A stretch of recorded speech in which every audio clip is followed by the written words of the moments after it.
আমার বাড়ি হচ্ছে রংখিনী মৌল, ওখান থেকে চকদিঘি আমার হাই স্কুলে আমি আসব, আমি সমাজের শিক্ষায় শিক্ষিত হব, আমার পায়ের জুতোটা নেই। তুমি বাবাকে বলো আমার এক পাটি যেন জুতো কিনে দেয়। তো যখন এসে বলছে ঝ্যাগো তোমার মেয়েটা ভালো, পড়াশোনায় খুব ভালো, একটা পায়ের জুতো দিতে হবে।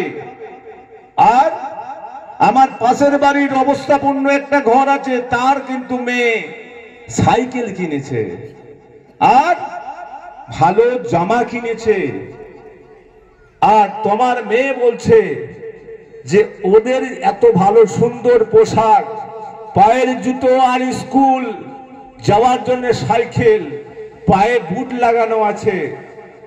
তো বাবাকে একটু বলো। বলছে আমার মেয়ে গো, কারণ বিজেপির নেতারা ঠিক ভোটের আগে কিছু টাকা দিয়েছিল, মদ আর মাংস খেয়ে কিন্তু বইয়ের কাছে পেটানিও শুরু হয়েছিল। আর তখন বলছে এটা আমি দিতে পারবো না, আমার কাছে পয়সা নেই।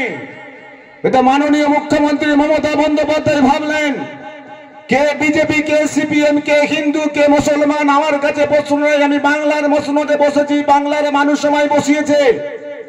তাই যে পায়ের জুতোটা যে ওনার বাবা দিতে পারেনি, মাননীয় মমতা বন্দ্যোপাধ্যায় আপনার কন্যা সন্তানের পায়ের জুতোটা দিয়েছে। আপনার মেরংখিনী মৌল থেকে চকদিঘি স্কুল আসবে, আপনার অর্থনৈতিক কাঠামো ঠিক নেই, আপনার মেয়েকে সাইকেল দিয়েছে।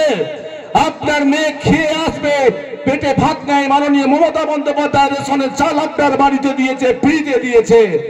আপনার মেয়ে যদি অসুস্থ হয়, আপনার মেয়েকে কিন্তু স্বাস্থ্যসাথীর কার্ড দিয়েছে। আপনার মেয়ে যদি কখনো বিয়ে থাওয়া হয়, সে বিয়ে তার রূপশ্রী টাকা 25,000 টাকা দিয়েছে।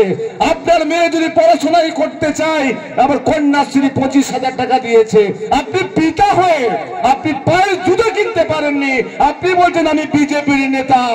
তাই আপনাদেরকে ভাবতে হবে, আপনাদের লড়াই করতে হবে। কারণ মাননীয় মুখ্যমন্ত্রী মমতা বন্দ্যোপাধ্যায় বিজেপিও দেখেননি, সিপিএম দেখেননি। এটা আমাদের মিথ্যে কথা নয়।